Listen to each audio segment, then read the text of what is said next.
गोटे छोट गाँ थिला तार नाम नीलकंठपुर। गाँटी बहुत सुंदर। चारिपाखे धान खेत मध्य गोटे पोखरी थिला एवं गोटे अमड़ा रास्ता जहाँ सहर को जाउथिला। से गाँव रे रहुथिला जने युवक राजू। तार बापा नथिले। तार माँ गाँव रे घरे घरे काम करी राजू को पढ़ाउथिले।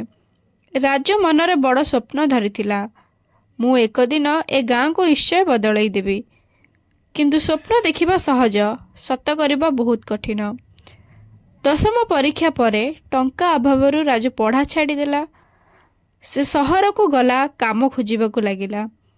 सहर ताको स्वागत कला नहीं। केबे खाली पेट तो केबे खाली गाली और केबे अपमान। गोटे दिन वर्षा राति रे राजू एक दुकान आगरे बसी कांदुथिला। सेई बेले गोटे वृद्ध लोक आसी ताकू पचारिले, काहेकि कांदुछु बाबू? राजू सबु कथा कहीदेला। वृद्ध लोक हसी कहले, हार मानिले सबु शेष, धैर्य रखिले नुआ आरंभ हेबो।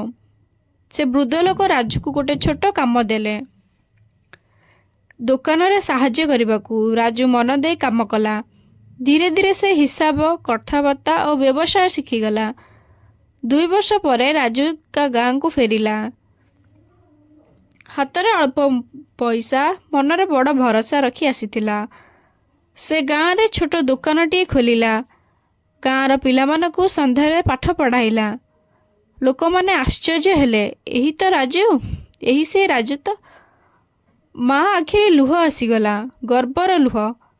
किछि वर्ष परे नीलकंठपुर चिन्ह हेला आशा गाँ नामरे। आउ ताकू बुझिले, सफलता एक दिन नुहे, हार न मानिले आसे।